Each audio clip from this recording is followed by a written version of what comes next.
Manifest You Inc. presents Balance with Bo Bradley. For more information, visit www.universityofmanifesting.com. Today, listen to lessons learned and interviews with experts in different facets of balance. And now, here's Bo Bradley. Today, on Interviews with the Experts and Lessons Learned, we continue our conversation with Constance Chapman, Spiritual Expert. Today, she will give you some simple spiritual practices that you can use that will help you break free from challenging patterns. Well, what are some spiritual practices, simple spiritual practices listeners can use, and how will they help my listeners break free from challenging patterns? Well, here's the first one, which is simple to say, and I know that it's not so simple to do, but it's one that if you start being aware of it can make a huge difference, and that is knowing what is yours and knowing what is not yours. And the simple way to do this is if you find yourself getting angry at somebody or upset or something, it's about you. Mm-hmm. And it's time to take a look and say, okay, what is it that person has given me the grand opportunity to look at? What is it about what they've just done that has reflected something back to me that I don't like about myself, or something that I can't accept about myself. Right. Now, so that's the first thing. And the second thing is if you're in a situation and someone gets angry at you, it's most likely about them. I mean, it doesn't mean that you shouldn't take a look and see if there's something there that you actually need to apologize for and make right. Mm-hmm. But the fact that they've responded, that they have gotten that reaction, means it's more about them than it is about you. If the reaction is within you, so that you're upset at somebody or if you're distressed at somebody, then really it says something more about you than it does about them. Okay. And again, that's not to say that if someone has come up and socked you in the face, that you need to just keep standing in that person's way. Right. But it does mean that you need to look at maybe there's something deeper inside you that's saying, I don't deserve to be treated respectfully. And the same in that same situation, if someone comes up, like say your partner comes up and threatens you and is actually physical with you, that's really about their control issues. It has nothing to do with you. How you respond to it is, in my estimation, is get out of Dodge until they deal with their own issues. But it isn't about you. It's not because you didn't get the dinner on the table at the right time or because you aren't a good enough lover or because you haven't done this or that or the other thing, which is what we're told in those situations. Yes, and my experience has taught me that the people who are labeled as we might label as control freaks are actually the ones who feel so out of control that they're trying to control everything around them. Oh, sure, they're really scared inside. They're very scared, and they're so afraid that you're going to leave them that they'll do anything to try to keep you there, which is. And then you make it happen.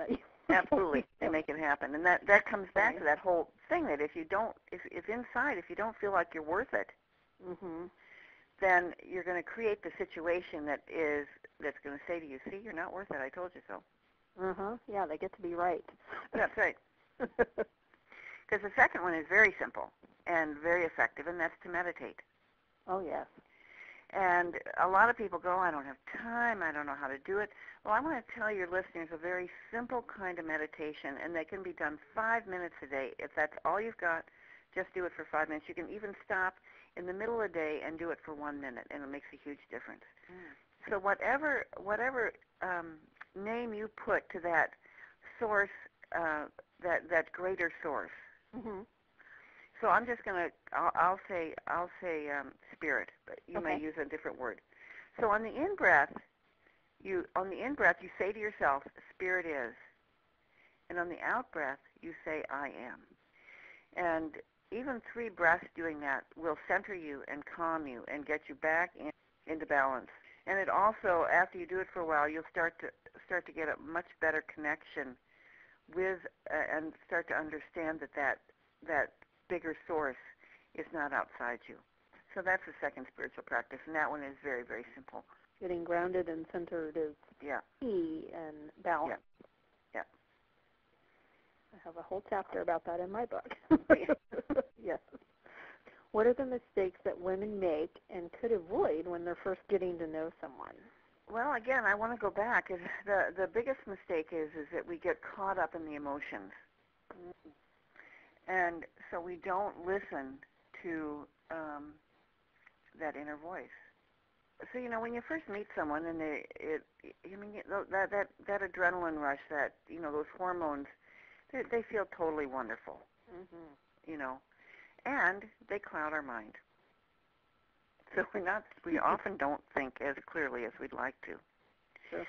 So you go out with somebody and you've dated them a few times and you notice that they do something that you think, oh, I'm not sure I like that, but then you immediately dismiss it, thinking, well, either the biggest mistake women make is I'll change him later, or her, or it's not that big a deal, I can live with that. And neither one of those, of course, is going to get us where we want. So one thing I suggest to women, and I'll suggest it to your listeners as well, and this works as well for men because I know men do the same thing, is to keep a journal. So after you've gone on a date with someone, go home and journal about it and actually make a list of the things I really enjoyed about this. Were there any of those little niggling voices that said, watch out for this? And if so, write them down. Because when you see them in print, you'll pay more attention to them. True. So if they come up again, then you can go back and say, okay, this is the second time I've seen this. This is the third time I've seen this. So maybe I need to pay attention to this, and this isn't going to work out. Yeah, is it a deal breaker or not? It's right. And one of the other things that I know that I learned was to establish the way you want to be treated from the get-go, Absolutely. not later. So if you That's expect doors to be open for you, stop and wait till they open the door. Yeah. Sit in the car till they open the door. That's right. Yeah. Otherwise, they're not going to learn it later. No. No, and that is a really good point because, often women say, well, that we want to be so liked that we just go out of our way to be accommodating, and then we find ourselves really annoyed when we're not being treated the way we want to be treated. Right. So thank you for that because that is absolutely true. So back to the little annoying things you kind of touched on, things that kind of bug you, but you think you can let them go, habits, attitudes, and traits that don't seem like that big a deal, tend to later become bigger issues in the relationship. So is there a way to avoid it? Well, the one thing to do is to journal. That's one thing I've already mentioned. The other thing that we often forget about in relationships is just talking to the person.